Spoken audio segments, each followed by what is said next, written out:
तो आज बात करते हैं भारत के एक ऐसे जीनियस की जिन्हें लोग अक्सर किंग मेकर या राजा बनाने वाला कहते हैं, लेकिन असल में वो उससे कहीं कहीं ज्यादा थे। वो एक प्रोफेसर थे, एक रणनीतिकार थे, और उनकी लिखी किताब अर्थशास्त्र आज भी गवर्नेंस और स्ट्रैटेजी की सबसे बड़ी गाइड बुक्स में से एक मानी जाती है। चलिए जरा खोल कर देखते हैं उनके इस मास्टर टूलकिट को। इस एक लाइन में चाणक्य का पूरा फलसफा छिपा है। यह है प्योर रियलिज्म, जिसे आज की भाषा में रियल पॉलिटिक कहते हैं। मतलब भावनाओं की कोई जगह नहीं, सिर्फ और सिर्फ प्रैक्टिकल बातें जो नतीजे दें। उनके लिए सबसे ऊपर क्या था? राज्य का हित, राज्य का सर्वाइवल। आदर्शवाद के लिए कोई जगह नहीं थी, बस। तो आखिर थे कौन ये चाणक्य, जिन्हें हम कौटिल्य के नाम से भी जानते हैं? देखिए, वो कोई राजा या सेनापति नहीं थे। वो तो तक्षशिला यूनिवर्सिटी में एक प्रोफेसर थे, पॉलिटिकल साइंस और इकोनॉमिक्स पढ़ाते थे। लेकिन जब उन्होंने देखा कि मगध का विशाल नंद साम्राज्य भ्रष्टाचार और घमंड में डूबा हुआ है, तो उन्होंने फैसला किया कि अब किताबों से बाहर निकलकर जमीन पर कुछ करने का वक्त आ गया है। चाणक्य की जो स्ट्रैटेजी थी ना, वो किसी एसी कमरे में बैठकर नहीं बनी थी। वो अपमान की आग में से निकली थी।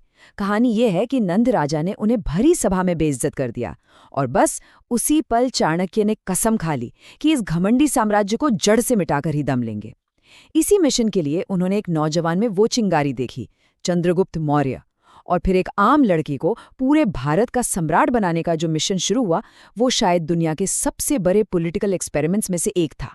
तो इस मास्टर टूलकिट में है क्या क्या? सबसे पहले देखेंगे उनका ग्रैंड स्ट्रैटेजी ब्लूप्रिंट यानी मंडल सिद्धांत। फिर बात करेंगे उनकी विदेश नीति की 6 चालों की। इसके बाद आएंगे उनके 4 मशहूर हथियार, साम, दाम, दंड, भेद, और हाँ, उनका सबसे बड़ा सीक्रेट वेपन, जासूसी। और आखिर में हम ये सब जोड़कर देखेंगे कि आज की दुनिया में ये कितना काम का है। चलिए शुरू करते हैं चाणक्य की सबसे बड़ी खोज से, मंडल सिद्धांत। और ये सिर्फ कोई थ्योरी नहीं है, ये दुनिया का पहला जियोपॉलिटिकल मैप है। एक ऐसा नक्शा जो बताता है कि देशों के रिश्ते दोस्ती, दुश्मनी या भावनाओं से नहीं, बल्कि ज्योग्राफी से तय होते हैं। मंडल का मतलब है सर्कल या घेरा, और इसका आइडिया बहुत सिंपल लेकिन पावरफुल है। चाणक्य ने कहा, दोस्त और दुश्मन चुनने नहीं पड़ते, वो तो आपके पड़ोस में पहले से ही तय होते हैं। अब जरा इस डायग्राम को देखिए। सेंटर में कौन है? विजिगीषु, मतलब वो राजा जो जीतना चाहता है, जो एम्बिशन रखता है। अब उसका जो ठीक बगल वाला पड़ोसी है, वो नेचुरली उसका अरी यानी दुश्मन है। क्यों? क्योंकि दोनों की जमीन सटी हुई है, दोनों के हित टकराएंगे। लेकिन दुश्मन का जो पड़ोसी है, वो क्या हुआ? वो आपका नेचुरल दोस्त यानी मित्र हुआ। सिंपल सा लॉजिक है, दुश्मन का जो दुश्मन दोस्त होता है। और चाणक्य यहीं नहीं रुके। उन्होंने इस सिंपल आइडिया को एक पूरे सिस्टम में बदल दिया। उन्होंने अरी मित्र यानी दुश्मन का दोस्त, मध्यम यानी एक ऐसा बिचौलिया जो दोनों से मजबूत हो, और उदासीन यानी वो सुपर पावर जिसे किसी से कोई लेना देना नहीं, ऐसे कई किरदारों को इस जियोपॉलिटिकल चेस बोर्ड पर जगह दी। सोचिए जरा, ये आज की मल्टीपोलर दुनिया का ब्लूप्रिंट ही तो है। ठीक है, तो अब जब नक्शा तैयार है, दोस्त दुश्मन पता चल गए, तो अगली चाल क्या होगी? इसके लिए चाणक्य ने दिए षाड्गुण्य यानी विदेश नीति के 6 ऑप्शन। ये एक तरह से एक अगर मगर वाली लिस्ट है। मतलब अगर आप कमजोर हैं तो संधि करो यानी शांति समझौता करके टाइम निकालो। अगर आप मजबूत हो तो विग्रह यानी युद्ध छेड़ दो। ताकत बराबर है तो आसन यानी बैठो और इंतजार करो। दुश्मन कहीं और फंसा है तो ये मौका है यान यानी चढ़ाई करने का। बहुत ही ज्यादा कमजोर हो तो संश्रय यानी किसी बड़े राजा की शरण ले लो। और सबसे चालाकी वाली चाल है द्वैधी भाव, मतलब एक से दोस्ती करो और दूसरे से उसी वक्त लड़ो। तो ये तो हो गई बड़ी बड़ी नीतियां, लेकिन इनको जमीन पर उतारेंगे कैसे? इसके लिए आते हैं चाणक्य के 4 सबसे फेमस टूल, साम, दाम, दंड, भेद। और ये सिर्फ 4 शब्द नहीं हैं, ये एक सीढ़ी है, एक के बाद एक इस्तेमाल करने के लिए। चाणक्य का कहना था कि हमेशा सबसे सस्ते और आसान तरीके से शुरू करो। पहले साम यानी बात करो, समझाओ बुझाओ। उससे काम ना बने तो दाम यानी कुछ लालच दो, पैसा या जमीन दे दो। जब ये दोनों फेल हो जाएं, तब आता है भेद यानी दुश्मन में फूट डालो। और जब जब कोई भी रास्ता ना बचे तब आखिरी ऑप्शन है दंड, यानी सजा या बल का प्रयोग। तो ये जो साम और दाम है ना, ये आज की दुनिया की सॉफ्ट पावर और इकोनॉमिक डिप्लोमेसी ही है। डिप्लोमेसी से लड़ाइयाँ टालना या फिर पैसे देकर मदद करके अपने काम निकलवाना।